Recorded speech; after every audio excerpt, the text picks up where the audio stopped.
తన boy friend private parts cut చేసి పాకిస్తాన్ వాళ్ళకి తినిపించింది. ముందే చెప్తున్నాను, ఈ ఇన్సిడెంట్ చాలా డిస్టర్బింగ్ గా ఉండబోతుంది. యుఏఈకి చెందిన ఒక అబ్బాయి సెప్టెంబర్ 2018 నుంచి కనిపించకుండా పోయాడు. అయితే అతని కోసం తన ఫ్యామిలీ మెంబర్స్ అండ్ పోలీసులు చాలా వెతికారు, కానీ ఎలాంటి ఇన్ఫర్మేషన్ దొరకలేదు. అయితే మిస్ అయిన ఈ అబ్బాయి వాళ్ళ బ్రదర్ కి ఒక డౌట్ వచ్చింది. అదేంటంటే ఇతను కనిపించకుండా పోయి 3 months అవుతుంది, కానీ ఇతన్ని ప్రేమించిన అమ్మాయి ఇతని గురించి తెలుసుకోవడానికి అస్సలు రాలేదు. వెంటనే ఆ అమ్మాయి ఉన్న ఫ్లాట్ కి వెళ్లి ఎంక్వైరీ చేస్తే నాకేం తెలియదు అని చెప్పింది. అక్కడే ఉండి ఆ అమ్మాయి ఉన్న రూమ్ మొత్తం అబ్జర్వ్ చేశాడు. అయితే ఆ రూమ్ లో ఒక గ్రైండర్ దగ్గర ఒక పన్ను కింద పడిపోయి ఉంది. ఆ అమ్మాయి మాట్లాడుతున్నప్పుడు అబ్జర్వ్ చేస్తే ఆ అమ్మాయికి పన్ను పోయినట్టు ఎక్కడా కనిపించలేదు. వెంటనే తన బ్రదర్ కి డౌట్ వచ్చి ఆ పన్ను పోలీస్ స్టేషన్ కి తీసుకువెళ్లి జరిగింది మొత్తం ఎక్స్ప్లెయిన్ చేశాడు.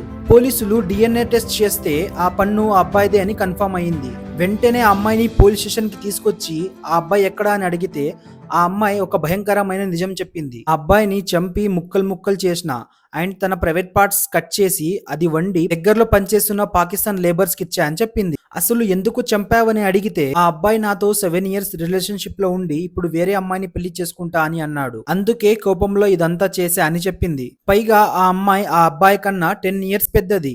ఈ స్టోరీ మొత్తం నిజంగా జరిగింది. మీకు డీటెయిల్స్ కావాలి అంటే గూగుల్లో మొరాకో ఉమెన్ ఇన్ యుఏఈ అని సెర్చ్ చేయండి, మీకు డీటెయిల్స్ దొరుకుతాయి. అండ్ ఇలాంటి మరిన్ని మర్డర్ మిస్టరీస్ కోసం నా ఛానల్ ని ఫాలో చేయండి. అండ్ ఇలాంటి మరిన్ని మర్డర్ మిస్టరీస్ కోసం నా ఛానల్ ని సబ్స్క్రైబ్ చేయండి.